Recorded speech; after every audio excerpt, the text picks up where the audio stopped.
Good morning, everybody. Hope everybody's having a great morning on this crisp, I think it's still fall day outside, although it doesn't feel that way. I am the chair, Justin Olson, and I'm calling this meeting of the Cottage Grove Convention and Visitors Bureau on November 28th, 2023 to order. And before we get started, would the clerk please do the roll? Has that been done? Chairman Olson, Here. Director Grasula, Here. Director Hansen, Here. Director Larson, Here. Director Levine, Here. Director Olson, Here. Director Newt. We're going to need to get used to that too, Director Olson thing. Okay, would everybody please join me for the Pledge of Allegiance, please? I pledge allegiance to the flag of the United States of America and to the republic for which it stands, one nation, under God, indivisible, with liberty and justice for all. Thank you. Item 3 on our agenda today is actually adoption of the agenda. Do I have a motion to adopt the agenda? So moved. All right, motion by Director Larson. Do I have a second? I'll second. Second by Director Levine. Are there any comments or questions? All right, all in favor of the agenda, please say aye. Aye. Any opposed?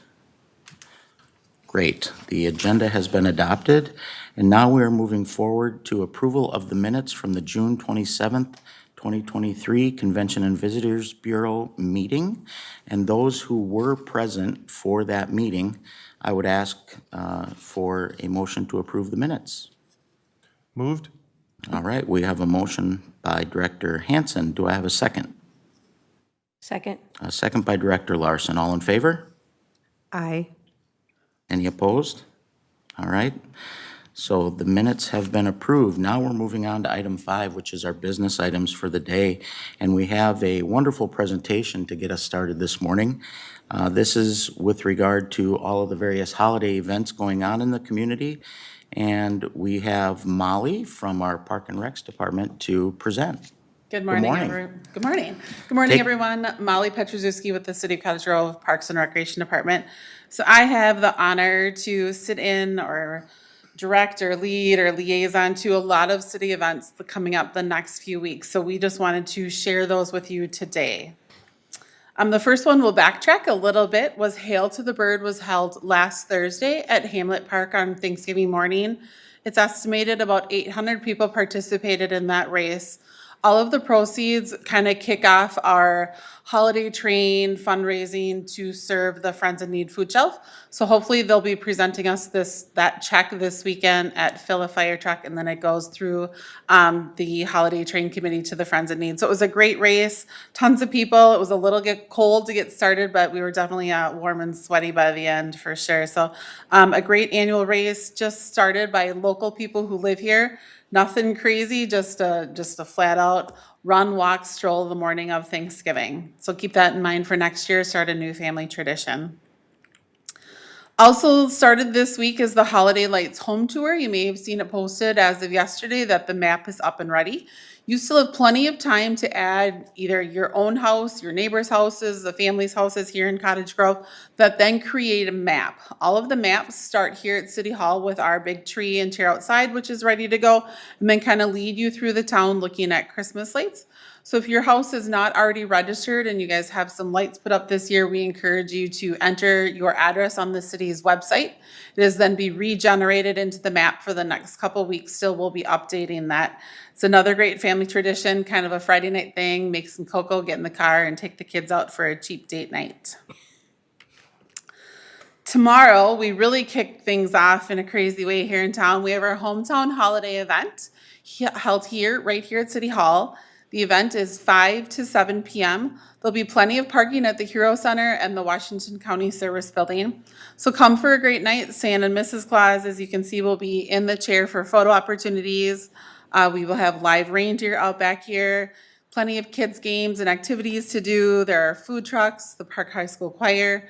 New this year, we have a walk down this trail out here with tons of inflatables light up, something new. We'll also have a warming tent out tomorrow night. Some of you got a sneak peek this morning. All of the Christmas lights were on, kind of double checking everything to make sure it's ready. So last year, I think we expected about 500 people at this event. With the nicer weather coming tomorrow, we have doubled down on everything and we are ready for even a larger event tomorrow night. Everything is free except for what you choose to purchase from the food trucks. So come on out and kind of kick off your holiday events right here in Cottage Grove. As I kind of already alluded to, Fill a Fire Truck is our first big event for the Holiday Train Committee. The live silent auction is still up on the website. I believe that is open through Thursday this week, 8 p.m. on Thursday. So there's plenty of auction items on there that you can bid on, all proceeds going to the food shelf. Then you can come on Saturday to Fill a Fire Truck, which will be held at Woodridge Park this year. We're moving it from Hamlet to Woodridge.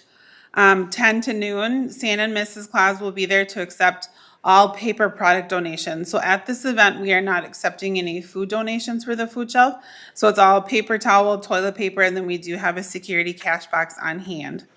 You can also pick up your winning silent bid auction items. Park, play at the park if you want. It's still nice outside.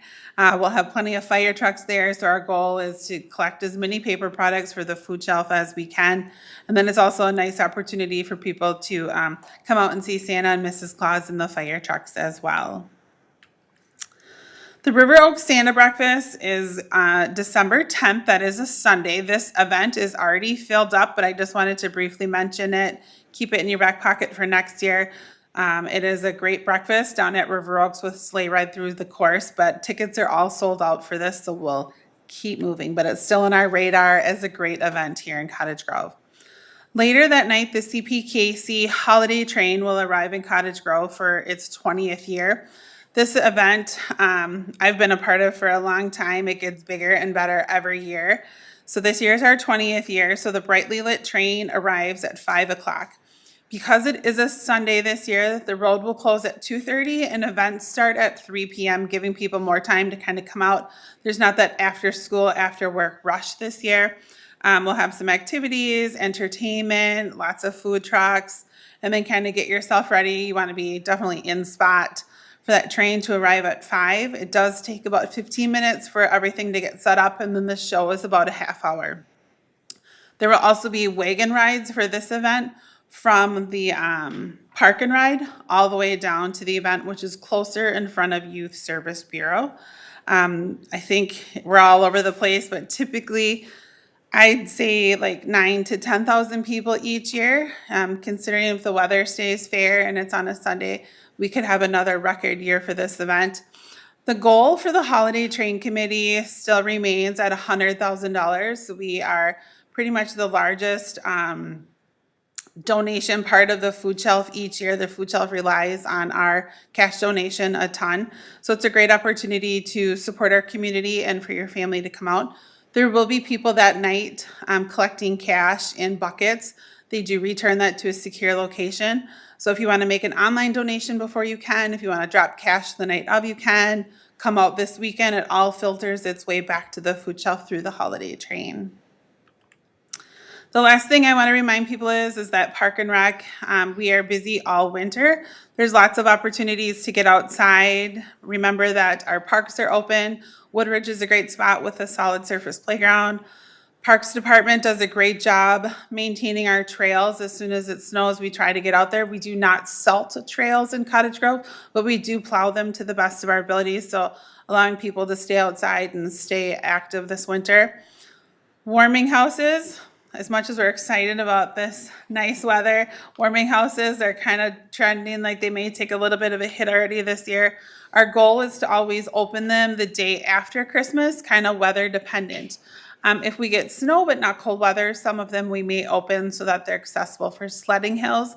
But until then, just keep an eye on social media and the city's website for when those warming houses open for skating rinks and sledding hills.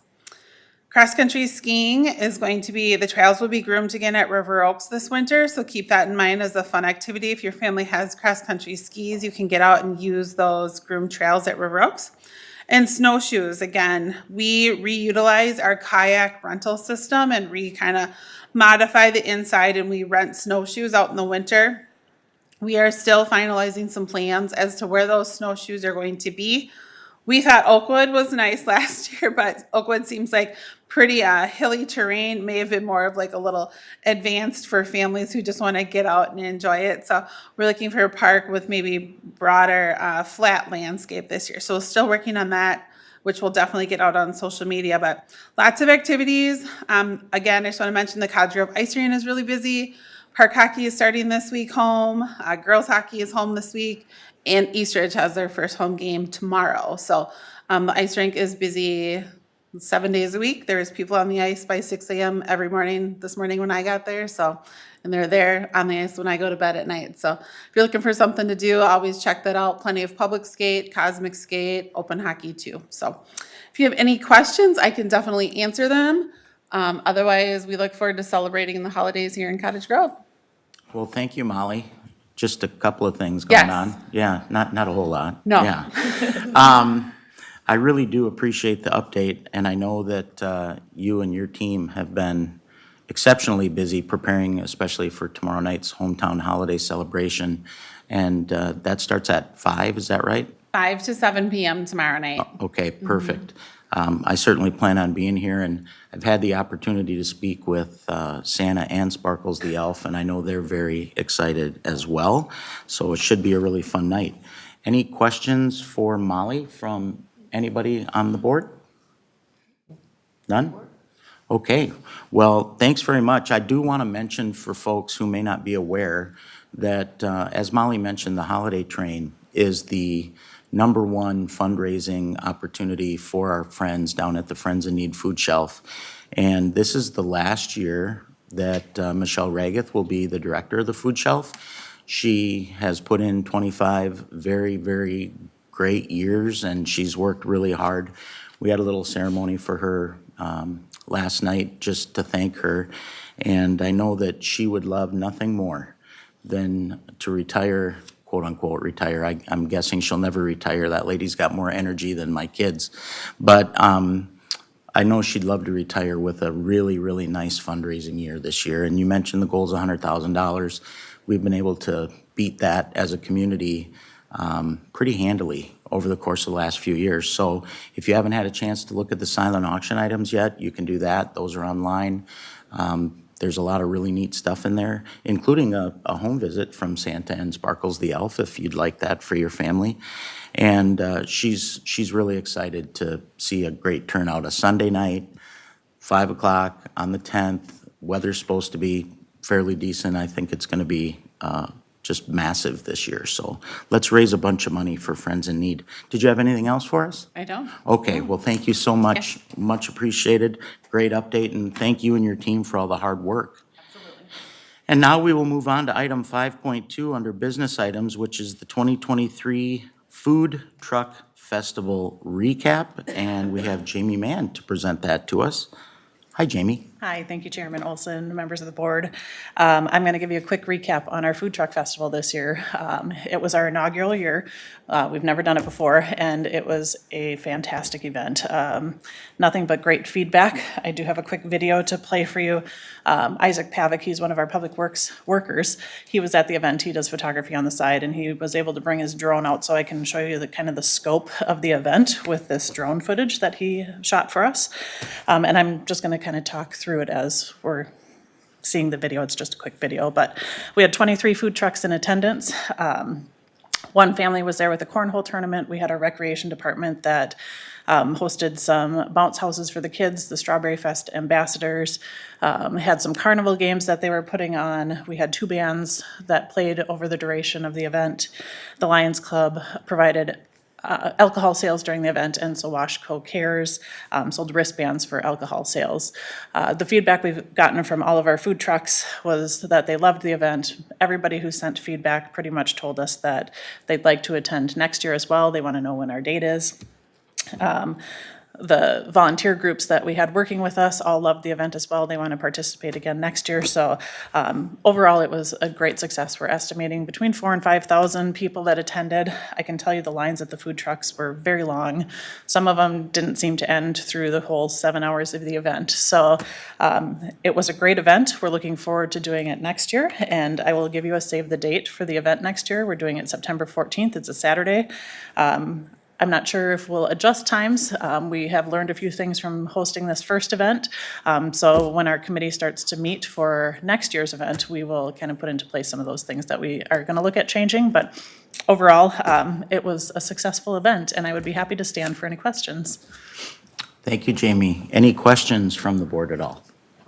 I don't have a particular question, but I have a comment. Please. I thought that Jamie and the crew did a fantastic job on the food truck festival. I was shocked when I saw so many people show up, having worked events for years and years and years. I know I only look 40, but it was amazing that many people showed up, given how short we were on the communication side.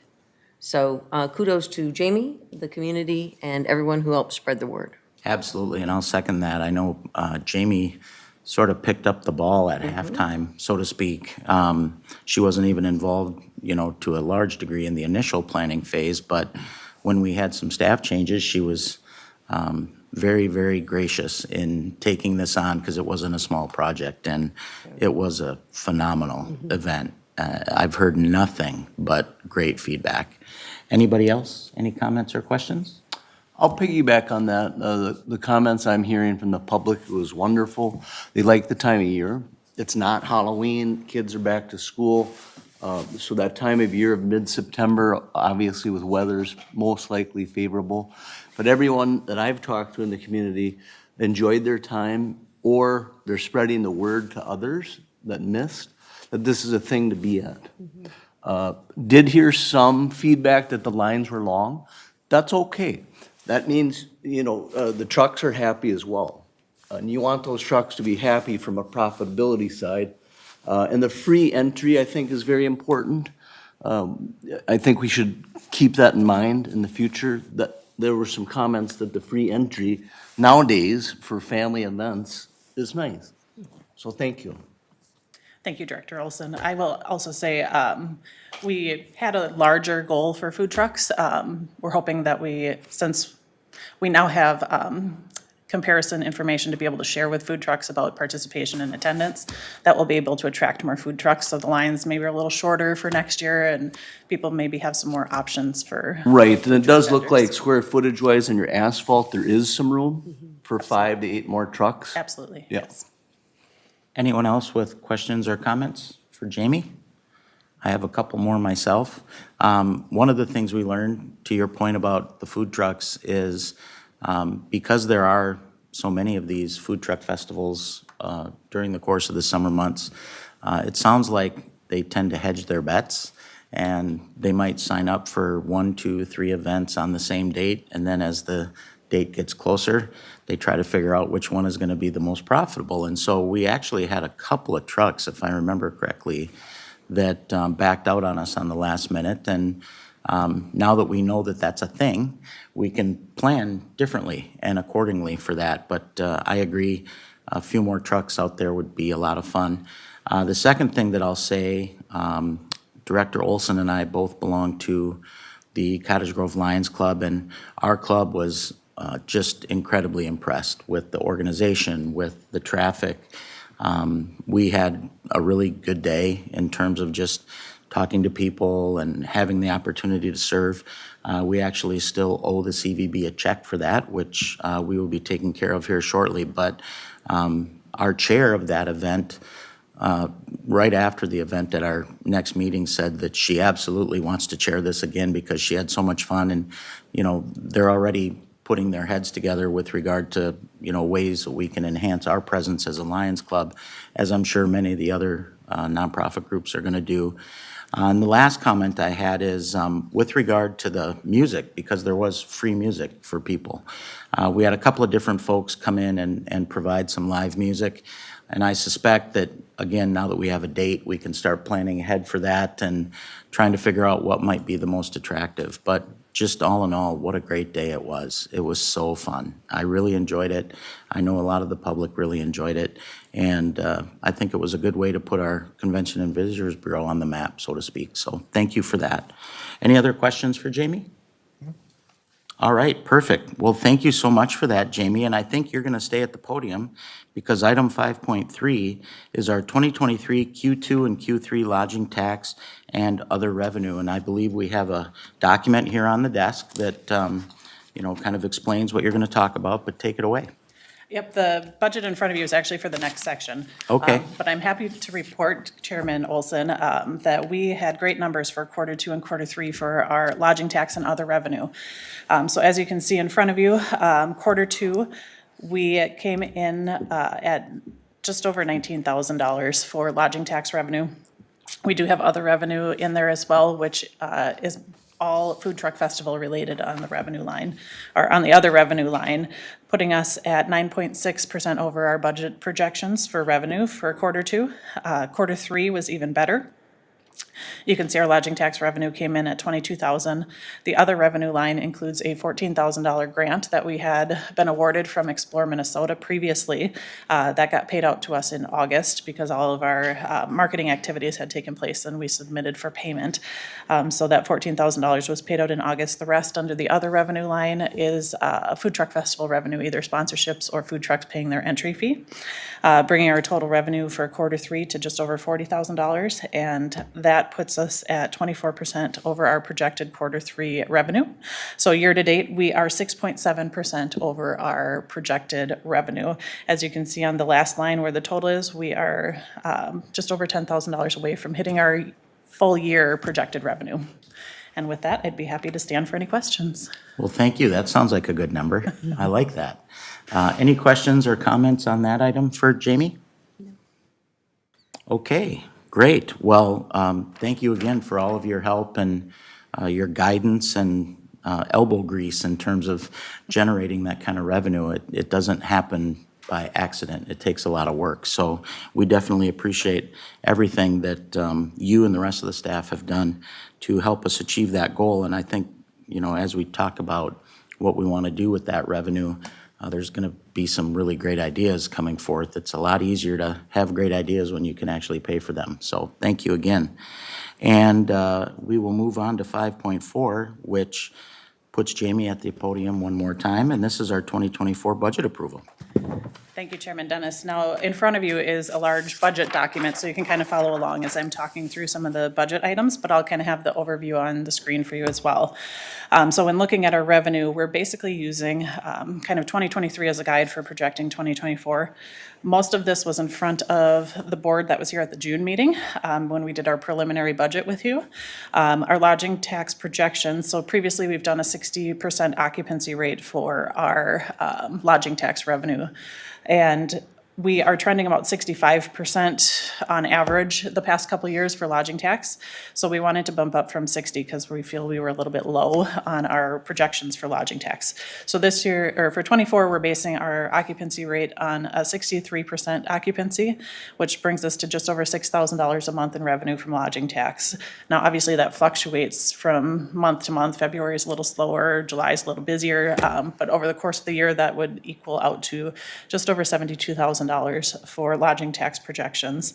Visitors Guide ad sales, we are using the number that we collected in 23 for our Visitors Guide ads. That will be coming to you in February to review the Visitors Guide. But for our projections, we're basing our ad sales on 23 numbers.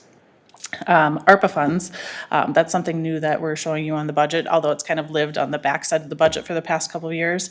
That covers the salary and benefits of our communications specialist positions. Only a portion of it. A portion is covered by the city as well. That does run out in 24, so that number is a bit lower than we've gotten in previous years. So moving forward, we will manage those on the back end. New is the Food Truck Festival revenue. We're basing our number, again, on 23 number, hoping to grow it into 24. But we like to be conservative in our projections. So we're basing our food truck revenue on 23 total. So we brought in just over $11,000 in revenue from our Food Truck Festival. New before you, in July, after our June meeting, we got notification that there was an Explore Minnesota tourism recovery grant available for visitors bureaus across the state. It is a non-matching grant, so we don't have to provide any funds for them to give us funds in return. With that, we didn't have to bring it in front of the board, and we thought we will always take free money from the state when we can get it. So we applied for the tourism recovery grant through Explore Minnesota, and were awarded a $10,000 grant. So we have now added that into our revenue for '24, bringing our total projected revenue to $153,564. When looking at expenses, we break our expenses down into 3 categories. We have other expense, operating expense, and marketing expenses. Now, the only thing that has lived under the other expense category is our startup cost payback. So as of Q2 of '23, we are done paying back the EDA in the city for starting up the Visitors Bureau. So that will drop off as of next year. So that's why you show a 0 on your screen and on your budget form. So we won't be reporting on that any further. Operating expenses include things like covering, like I mentioned on the ARPA funds, the salary and benefits for our 2 communication specialists, office equipment, postage for mailing visitors guides, any continuing education we do through either Explore Minnesota or the Minnesota Area Convention and Visitors Bureau Association, which we're a part of. Also, that includes our 5% administrative fee and our 25% payback to the city of Cottage Grove for managing the Visitors Bureau, bringing our total operating expenses to just over $107,000. Marketing, which is one of our larger expenses and really where we kind of focus all of our energy. Because we are a visitors bureau, we're trying to draw people in, and the only way to do that is to get the word out to people that we're here, and we have great things happening in our city. So under marketing, we have things like website hosting, printing our visitors guides, marketing local events, hosting our food truck festival, social media. We will be switching up how we do social media in 2024. Previously, we've worked with a marketing company. We have recently found out that they're charging us about a 40% fee to handle our paid social media advertising. And since we've reconfigured our communications department and we now have an in-house social media specialist who is comfortable doing paid advertising, we will be bringing that in-house. So we'll be able to take the 40% of those funds and reinvest it into actual marketing instead of paying an administrative fee to a marketing company. So that will give us kind of more bang for our buck on our social media line. And then any advertising we do in publications. So overall, you can see before you our total revenue and expense projections with being awarded that $10,000 Explore Minnesota grant. I know in June, we were previously projecting a loss. Now with that grant, we're projecting a profit of just over $5,100. So before you is a recommendation, but I would be happy to stand for any questions. Well, thank you. That was a very comprehensive recap and a lot of good information included in there. It's always nice to see the bottom line in the black. And it sounds like bringing some of that communications work back to City Hall as opposed to paying a 40% markup is really going to help us moving forward as well. Are there any questions on the budget for Jamie? One question is, do you know if that Explore Minnesota grant is renewable or if it's a one-time offering? Thank you, Chairman Grasula. That is a one-time offer. So usually every year they'll come out with some type of grant. This one is called a tourism recovery grant. Last year's was called something else. So we will apply for any grant that we see is available. If there's a match, we will bring it before you for approval. Since this one didn't have a match, we were able to apply for it because we didn't have to provide any additional funds for that. So we always look for Explore Minnesota grants or any other grants that we can use to supplement our revenue. Thank you. Thank you very much. And on that note, I just want to make sure that all of our directors understand, in many cases, when you apply for these sorts of funds or grants, they are matching funds, which means you need to put money forward, and then whomever it is that is providing the grant will typically match what you put forward. So as you mentioned earlier, the Explore Minnesota grant did not require that. That is not super common, but it is absolutely a gift, because when you don't have to provide those matching funds, obviously, you don't have to dip into your own pocket to try to create some of that financial health, so to speak, that those grants provide. And I know that our staff does an awesome job of consistently looking for and applying for relevant grants regardless of the department. That's something that they do very, very well. So good news on that, and I expect that there'll be more good news with respect to grant funding next year. Any other questions at all? I have a question. Go ahead. Do we know what month is projected for that new Discover Cottage Grove guide to come out? Thank you, Chairman Levine. Yes, we are looking at sending out advertising information now to the companies who previously advertised in the guide. We're opening that up to other people in January. The guide will come before you in February, and then it'll be ready for distribution in March. Nice. Excellent question from Director Levine. Thank you. Anyone else? Jamie, I have two things, kind of relevant to your presentation. So the first thing is our two communication specialists that you've mentioned a couple times. Do they happen to be in the room today? Chairman Olson, they are in the room. Would you like me to introduce them? I would love it if they would introduce themselves perhaps and just let everybody know who they are, because we're really lucky to have them on board. So if you don't mind coming up to the podium, don't mean to put you on the spot, Yes, you do. But you are. but I will. Yeah. So Good go morning. ahead. Thank you for the invitation. I'm Liz Dillon, Communications Specialist with a focus in social media. Good morning. I'm Courtney Hanna, and so I'm on the communications team, and I'll be focusing on graphic design and working on the visitor's guide too. Great, and we're very lucky to have you on board. So is it fair to say, Liz, you're the one who gets the 40% commission on the advertising? Okay, wonderful. Yep, that's really nice for you and for Courtney, sorry. Yep. The other question that I had, excuse me, has to do with the Food Truck Festival and the food truck revenue. Now that we have a little bit of, I guess, background on what that festival generated in terms of traffic, revenue, so on and so forth, are we going to be looking at any changes in our fee structure potentially in terms of who we invite and the fees for being here for that? I know that we kind of used a flat fee this year, but we definitely had some pretty happy food trucks. They had plenty of traffic, and they had a very good event in terms of their financial health. So is that something that we're planning to review? Thank you, Chairman Olson. Yes, once we get the committee back together, that is something we'll talk about. We did actually get feedback from one of the food trucks that our fee was too small. So if we bump it up, it will probably be a small bump the first year. Sure. And then we'll kind of gauge based on attendance of people coming in to eat at the food trucks and how long the lines are. If we can add more trucks, adding more trucks obviously adds more revenue to us as well. So we'll look at all those things when the committee reconvenes in probably January. Perfect, thank you. And the reason I asked is I had a chance to visit with our friend Matt Miller from Northwood Smokehouse. He provided some Thanksgiving meals for our first responders this year, which was really nice. And he made mention of that too. He said in terms of just his experiences, and he's just one person, but he said that our fee was pretty low. And not that that's a good thing or a bad thing, it certainly helped us to attract a large number of food trucks, but I just thought it might bear some review, and then we can determine what to do from there. I think it all depends on what your strategy is and how you want to go about achieving that strategy.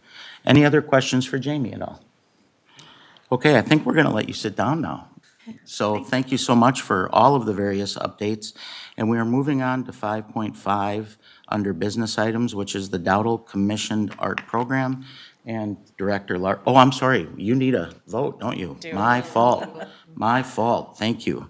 And thank you, Director Levine, for reminding me. So on the screens in front of us, we have a recommendation for a motion. I would seek a first on that. Anybody want to make the motion? Moved. Would you read it, please? Oh, Approve the Cottage Grove Convention and Visitor Bureau 2024 budget. All right, so we have a motion. Do I have a second? I'll second. All right, Director Levine, second. Any further discussion on this item, anyone? All right, all in favor, please signify by saying aye. Aye. And any opposed? All right, unanimous consent. Now you can sit down. First time chairing the meeting, so please bear with me. All right, now I think we can move on to Director Larson on the Dowdle Commissioned Art Program. Gretchen, take it away. You bet. You're doing a great job. Thank you very much. Good morning, everyone. So we're going to just do a quick review about the Dowdle Commissioned Art Program Agreement. You don't actually have the agreement before you, and you did not have it in your packet because we're still working on modifications and final details related to it. But what it is generally is the Dowdle marketing team reached out to us in the city about a land that I love for the tour of the 250th anniversary of the city, of the country. And Eric Dowdle is a well-known folk artist who does commissioned paintings, and from those commissioned paintings, he has his team produce puzzles that they then sell, which tells the story of your city. So whatever city you're in, and they tell the story of the country, and if you visit their website, they have just an enormous amount of puzzles. He's really made quite a business out of this. We recognized in speaking with them, the city administrator, Commissioner Olson, Mayor Bailey, and the team met and talked about what is this, why would we want to participate, what makes it impactful. And I think we realized that in those discussions that this project has potential, short-term and long-term, to be an economic development and tourism promotional item, right? It's part of our strategic plan.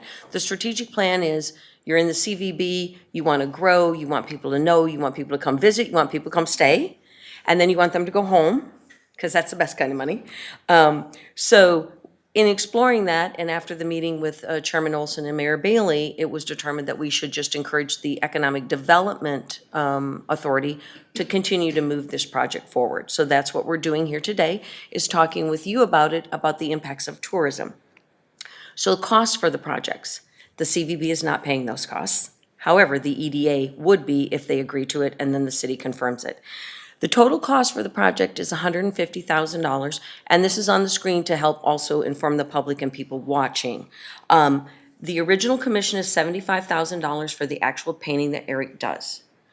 Included in that is another $75,000 because part of it is you purchase the puzzles, which then you hope to then sell to the community and others who are interested in our community, and that helps offset the actual costs, right? So that's kind of the big picture. If everything went as planned and the CVB approves of it, encourages the EDA to support it, council approves it, we would commission the painting, and then approximately late May, early June, the painting would be finished, and then would ensue an unveiling party where the people who participated in the puzzle, meaning the people in the community and other projects like Holiday Train or the Chamber Showcase or the Food Truck Festival, right? You're coming to visit us, right? So anybody who participates then would be in that unveiling party. And then the Dowdle folks do offer some marketing support. We're going to actually take possession of the puzzles that we would purchase, but they can also support us via the website and send people to us. So it's a two-pronged effort. If you'll notice on here, we do just talk about, again, about the retail aspects of it and recovering the money. And then we just kind of did a quick kind of matrix for you all, just to understand, this is not set in stone either, but all the wholesale price of the puzzles is $12.50. You could order, and so we just did this, doing the math, so you could come to almost $150,000. So 300 pieces, 500 pieces, 1,000 pieces, what we would order and what we would sell them for. So again, that's something else that still needs to be kind of fine-tuned at the end of the agreement. So it's 75, hopefully recovering 150, and we have an entire year to recover that. So if we unveil in roughly May/June, then we would have an entire year to sell all the puzzles and recoup our monies. So it's not an exact science, but it will get you there. And then with that, I'm happy to answer any questions, but there is a recommendation before you. All right, thank you very much for that, Gretchen. Do we have any questions on this project for Gretchen or staff? I have a question. What would be the goal besides recouping the funds? Would you then put in another order to try to profit off of this? That is a great question. Yes, the city administrator and I have only briefly talked about, and the rest of the team hasn't even been involved in the conversation except for Alexa. The idea would be is, what is Eric's plan? Because we all know that we're all mature, and eventually you have to pass off to someone else the project. So we're talking about generational discussions about, well, what does Eric plan? Does he have an apprentice that will do paintings after he decides he doesn't want to paint anymore? Or how will that all work? So those are all unanswered questions right now, but we kind of see it as multi-phase. So when you're in marketing and or in economic development, we say this is a great place to work, live, and play, right? And invest. Invest is important. So we could have different puzzles and different themes for different reasons, right? So our idea would be able to suggest to you all in the EDA and the council that it'd be kind of a generational, really cool project where right now it may focus on tourism, because that may be an easier quick pitch to get this all finished before the end of the year. But then maybe it's an industry one. There are people like Costco and other folks that have participated in those types of things, where they want their 5 largest businesses who actually paid for the puzzle, right? And then it was just a profit, because we ordered the puzzles, paid for the puzzles through sponsorship. So that's a great question. Thank you. Any other questions at all? I have a question as well. Review the timing. I believe it was 2025, 26 on the literature. What is the timing of the So project? the 26 is the 250th anniversary of the Correct. country. So what they're doing is they're lining up everybody who will eventually participate in ultimately that. Now, we don't know what that will look like either, but the idea is that they specifically want, so they came to Minnesota, they want at least 2 towns in Minnesota, cities, towns, to participate, and they want that for all of the states, right? They want at least 2 people to participate in that. And then how all the rest of that plays out, we don't know yet, because I don't think they even know yet. They know what they're working towards. How we all fit into that plan, we'll still have to hash that all out. And then my last thought was budget-wise, it's 75,000 for the 150 on a tourism thought. Has there been thought or discussion on small sponsorships from some of the businesses in town, hotels, restaurants, to minimize that cost? Well, so the puzzle, selling of the puzzle could mitigate the whole cost. Correct. It'll come out of the Economic Development Trust Fund, so that's covered. Okay. But yes, we will absolutely talk to businesses and other entities about participating in the puzzle, because you also have to have humans on the unveiling who tell the story of the puzzle. Of right? course, but from a finance point, Yep. every $5,000 matters. I would think there'd be certain businesses in town that would be interested. Renewal by Anderson, Up North Plastics, 3M, or even some of the more successful restaurants or hotels. Just a food for thought. Oh, yes, absolutely, and the city administrator and the team and I have talked about that, and that's kind of where we come with the separating the puzzles related to the long-term strategy of how this would all work. Because you're right, coffee shops and hairstylists and Hy-Vee are different than Much different. Renewal and 3M and all the Plus, other if you folks. did it early, especially with the larger businesses, Renewal, 3M, Up North Plastics, you might be able to take their temperature for future, if they're interested in the future as well. Yes, So, okay, absolutely, there are a lot of conversations to still be had. fair enough. Thank you very much, Director Olson. Any other questions? Gretchen, I have a couple of things I'd like Yes, to sir. just follow up on, and I'm going to involve our city administrator, Jennifer Levitt, in this conversation as well. Absolutely. So for the rest of the directors here, when Mayor Bailey and I and Jennifer were on the, I don't know if it was a Zoom call or whatever the case might be, with the folks who represent Eric Dowdle, there were some things that we thought were pretty interesting. And I just want to give everybody a brief snapshot so that they completely understand what we're talking about here. So Eric, again, renowned artist, has done this for several years. So this isn't a new thing that hasn't been tried or tested. It's actually decades. Yeah, it's been quite some time. I know you're only 30, so I didn't want to No, use that. 40. Yep. But what he does is he actually comes to town, and he spends time in town, and part of the time that he spends with folks who have story ideas to incorporate into this puzzle. And Jennifer, how many did they say they could put in there? Do you recall? We have to provide a list of 50 items, and then there are kind of the must-haves, and then the wish list, and then there's also 20 people that you would recognize in the puzzle as well. So as you're talking about sponsorships, Director Olson, it's possible that there could be some synergy there in terms of, I'm looking to contribute to this project because the project will feature my business or whatever the case might be. But I thought it was really neat that we give him a list of ideas. He comes to town and he talks to people and he looks around and he connects with folks here at City Hall. And then he also spends some time alone. And he just travels the community looking for inspiration. So we're certainly, if we do move forward with this, we're going to give him a list of ideas of things that we may want to feature that are unique to our community and kind of speak to our community's culture and personality. But he will also seek out things on his own. So I thought that was kind of neat. We also talked a little bit about, he does a painting, and that painting is ultimately what becomes the puzzle. And Jennifer, we take ownership of the painting at some point, do we not?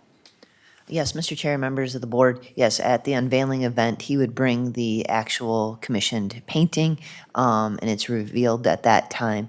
And then what's really neat is Gretchen referenced on the unveiling, there's these large puzzle pieces, and people who are part of the story get to tell the story of Cottage Grove and how the puzzle got to be. And so it's a really neat event to be able to celebrate our community and kind of our heritage. And so staff has been really excited as we've been brainstorming historical items within the community and people and places and businesses and things like that that we can highlight. So you'll probably be watching your inbox for some communication about this as we seek your vote.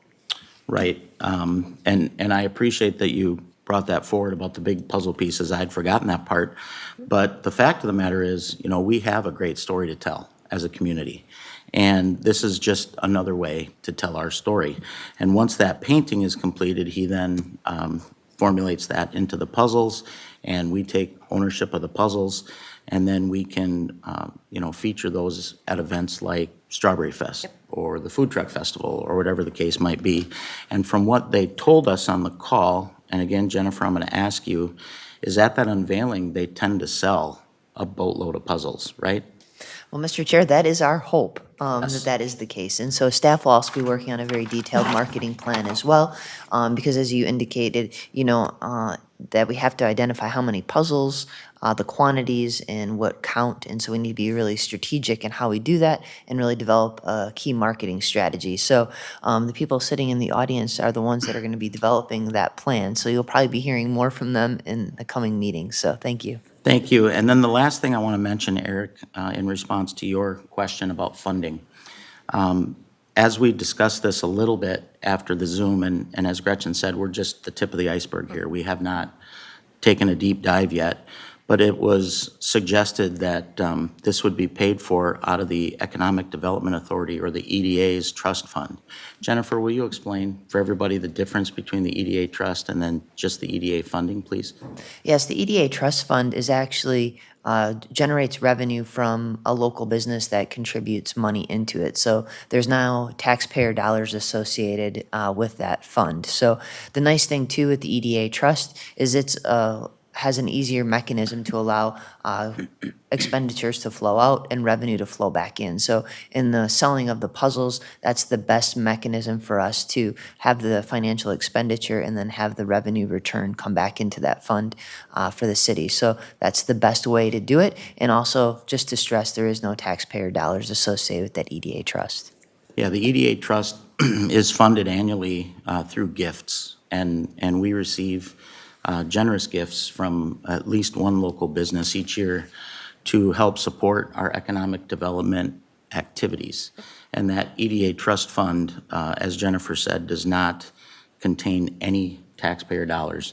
And that's one of the reasons that when we do projects like this, we like to go through the EDA if we can, similarly to the way that we set up the Convention and Visitors Bureau, is we go through the EDA and then the EDA can be reimbursed through the proceeds of the sale or whatever the case might be.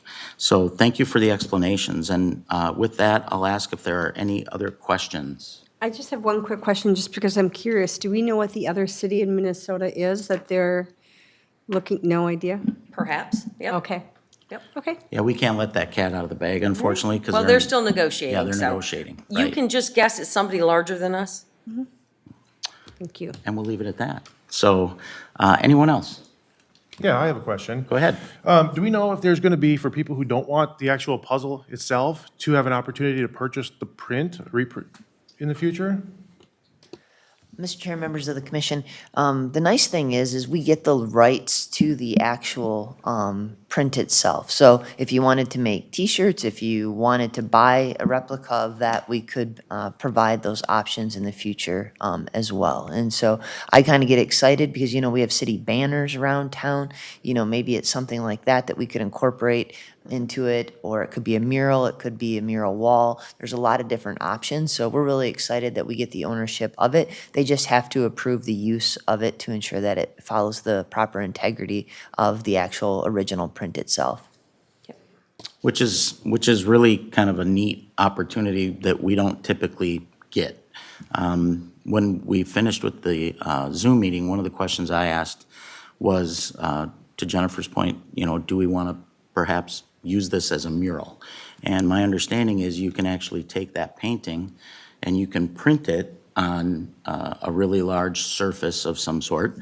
And then you can use that to create a mural at one of the park buildings or whatever the case might be. So the sky's the limit in terms of ideas on how to use this should we decide to actually take the plunge. But I'm guessing, as you said earlier, staff has got just tons and tons of ideas about how we might utilize that. Were there other questions at all? All right, so Gretchen, thank you so much. Really appreciate it. Thank you. Yes, and we have a recommendation for a motion in front of us. Would somebody like to take that?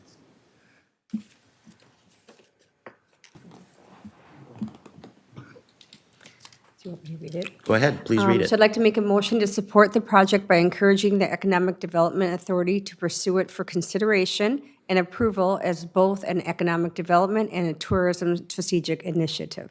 Great, and do we have a second? Second. All right, we have a second. Any further discussion at all, anyone? Great. All in favor of the motion signify by saying aye. Aye. Any opposed? Wonderful, Aye over motion here. carries. So Jennifer, where does it go from here? Does it go to the EDA then? Yeah, so currently it's scheduled to be at the next EDA 12th. meeting on the 12th to take action on it. They would then enter into the legal contract that we're continuing to negotiate with them. Okay, and then once that contract is actually signed, it will come before council for approval, is that right? Technically, the EDA is the funding source, so it wouldn't necessarily need to make I another see. stop. I see, great. Yeah, that's another unique thing about the EDA is it's its own entity. It has certain powers and bylaws and things, so they can sometimes do things just, on their own as an EDA. And the council approval isn't required, but it's kind of a dotted line just to keep us in the loop. So again, thank you for that, Gretchen. It's pretty exciting. Yes, we get to be a piece of the puzzle. She's been waiting to say that all week, I can guarantee you Of there. course I have. All right, on that stinky note, we will move forward to item 6, which is public hearings. We have none today. On item 7, which is other business, I'm going to ask if there are any director comments or requests. Anyone? Okay, seeing none, we'll move on to item 8, which is a workshop. We have no workshop today. Item 9, any presentations? I think we've had as many as we can stand so far today, so we'll move on to item 10, and I will seek a motion to adjourn. So moved? All right, we have a motion on the table. Do we have a second? Second? Motion and a second. Any further discussion on adjournment? Great. All in favor signify by saying aye. Aye. Any opposed? That motion carries, and we are adjourned. Thank you, everyone.